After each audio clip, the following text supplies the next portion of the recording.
Hello, everybody. How's it going out there? I'm Kathie J. So good to be hanging out with you. Another episode of Catching Up with Kathie J. So this one actually involves Kathie had her own What Would You Do? The John Quinones, What Would You Do? I had a What Would You Do moment. I'll tell you about it coming up, okay? But let's get into the fact that I'm wearing a turtleneck today because we had a snowstorm earlier this morning. And of course, it's probably going to be 60 by this afternoon, and I'm going to be sweating to death. But it happens like that all the time out here in Colorado. That's like how our spring weather is.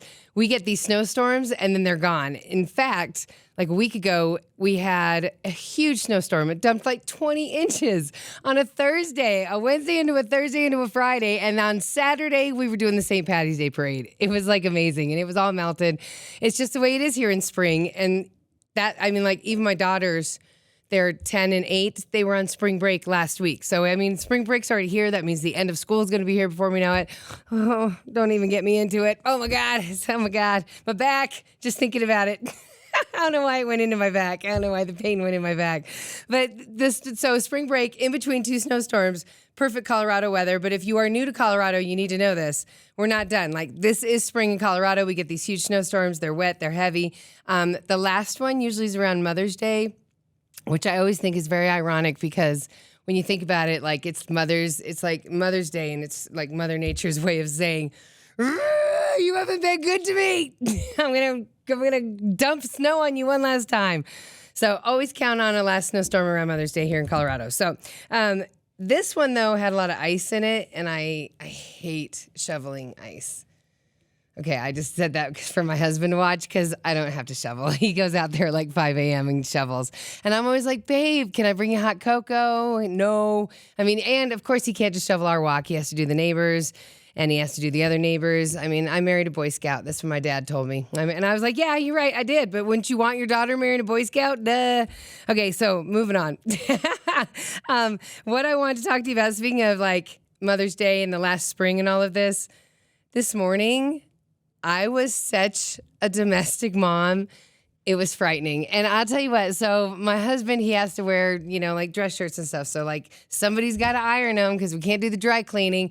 So there I am in the living room, and literally, like, I am not a pro at ironing, even though I know how. But it took me like 2 hours to iron 4 shirts. Like, I mean, like, I can't get the iron hot enough. I don't know what my problem is, but anyways, it could have been the fact that I was watching TV. It's also my chance to like catch up in the DVR and stuff. And I caught up on the John Quinones. What would you do? I love What Would You Do? What would you do? Come on, you guys know exactly what show I'm talking about, right? The What Would You Do? So this one it was an interracial couple, and the mom didn't approve of it in a restaurant, and all of the people in the restaurant were, when the couple got up to leave because they were sad, the people in the restaurant kind of yelled at the mom, and they were like, "You need to grow up and get with the times." Like, people are mixed, and if you don't like it, they're going to do it without you. And it was like, I mean, it's just the heartbeat of America kind of moment. And here I am like, it's amazing. I love America. God bless America. Like, we did the right thing. So time and time again, I just kept crying, like when you see someone, like, it was honest things like a dad. If you were at a register and you're at a store, and there's a dad, and he's buying a birthday present for his daughter, and the lady says, you're $6 short, and the little girl goes, it's for my birthday, and you hear the dad or the person say, I'll come back for it.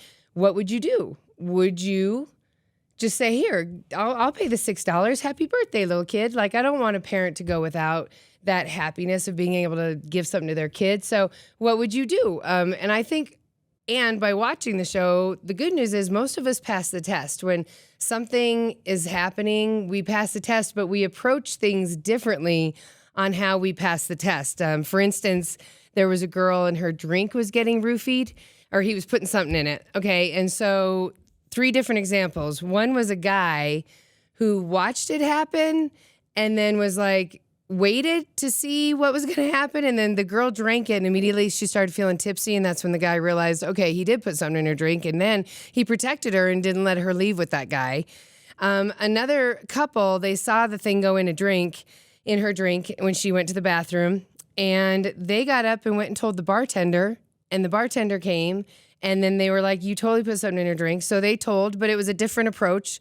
And then another couple, when she came back, it was two women, and they were like, don't drink that drink. He just put something in it. And she was like, what? I work with this guy. And they were like, don't drink the drink. You know what? Get another drink. And the guy was like, I just paid $18 for that drink. And the women were like, get another drink, sweetheart. And so everyone handled it differently, but they all still looked out for a stranger.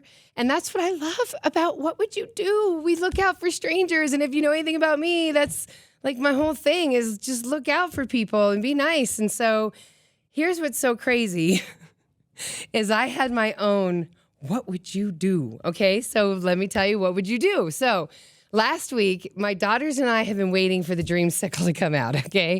The Dreamsicle Shake. We've been like, oh my God, it's going to come out on the 19th. We can't wait to have it on the 19th. So last week, my daughters and I, again, they're 10 and 8, we start heading, oh my gosh, I totally have, I left my ringer on my phone. You know what? You can't hear it, right, Matt? You can even leave this in the video. Okay, see, it's all live. I mean, I'm not editing any of this video. Catching up with Kathie J. Somebody else wants to catch up with me. So anyways, let's get back to my story. I'm sorry. That was such a cliffhanger. We get to the place that has these Dreamsicles, okay? And I realize there's a big line. It's a fast food chain. There's a big line in the cars. So I'm like, girls, we're going in to just get the shakes. Let's just park and go in. So we're like, hey, we get out of the cars. We're walking in. We're so excited. It's the 19th. We're going to get these Dreamsicles.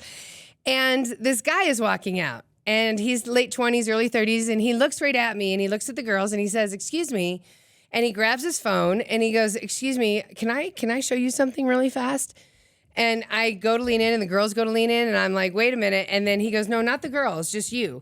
So now I'm like, okay, girls, stand over there. And this is the first, apparently, what would you do? Because when I told Melissa Moore this story, Melissa Moore said, that would be my first what would you do. I wouldn't look at his phone. Anyways, I looked at the phone. So, but I looked back, and I looked at the phone, and immediately the video that comes up is a video of the employees inside the place I'm about to walk into on the other side of the counter. And one of them is calling the dude the B word, okay? And he's angry at the dude that's holding the phone. And the manager grabs that guy and pulls him in the back, and then the video ends. So the guy is like, I just want to let you know, the kind of establishment you're about to take your daughters into. What would you do?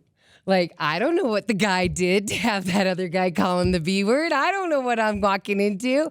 All I know is the girls and I have been dying to have a Dreamsicle Shake. We saw that commercial like a month ago. So we're literally outside the doors of the place, and he showed me the video, and I'm like, oh my God, is this a parent moment where I'm supposed to be like, girls, I can't take you into the establishment, but then all these other cars are going through the drive-thru. They're getting their food. They don't know what just happened. So I go, okay, dude, so he just walks into his truck, and I'm like, I go, girls, apparently there's an employee inside that's very upset. So let's just go in and check the temperature. So I still was like, we are committed to this Dreamsicle. So we go in the doors and stuff. And as soon as we walk in, everybody's really nice. It's like a whole different temperature from the video I just saw. I don't see the dude that called that guy the B word. I don't see that employee anywhere. There's people in the restaurant. So whatever happened, everybody seems to be cool. So, or not, I don't know. So we order our shakes, and the guy who called the other guy the B word is the one that comes from the back. He just jumps right into his shift like nothing. Like he went and took a timeout, and then he jumped back in the shift, and then he was like, ma'am, do you need a drink holder for these? And I was like, no, I got my drink holders here. And the girl said, thank you. He was like, you're welcome. Like he was a really nice guy to us. But again, what would you do? Like would you do the same thing? I mean, if we would have left, what point was I standing up for? I don't know what the guy did. So anyways, but also I was very prepared. Like I told the girls, you guys stand behind me. I don't, we don't know, but we still went for it. The point is I still went for the Dreamsicle. And was it as good as I hoped? Nah, I think it could have been a little bit more orangey, dreamy sickle. Just so I'm saying, I'm on the search for a great Dreamsicle, and I was really hoping this was going to be it. Boo! But anyways, back to the what would you do? I have to close out with one of the comments that John Quinones said, okay, on the show. And he was like, in his amazing announcer voice. And let me see if I have the actual quote. Hang on. Now I do have to leave you really fast. Okay, ready? He said, this is what John Quinones said at the end of the What Would You Do It show. He said, what we found time and time across America is that when given the opportunity, most people, even complete strangers, will go the extra mile to make somebody else's day and help them. Oh my God, I was crying. Oh my God, like to just see people come together in love and unity. It gets me every time, everybody. So there was no love and unity between that guy and the other guy at the store. No, so, I mean, it runs rampant. No unity, some unity. So I'm holding on to this unity and having a great day. So I hope you do as well. This has been Catching Up with Kathie J. What would you do? Have a good one. I'll talk to you next time. Bye.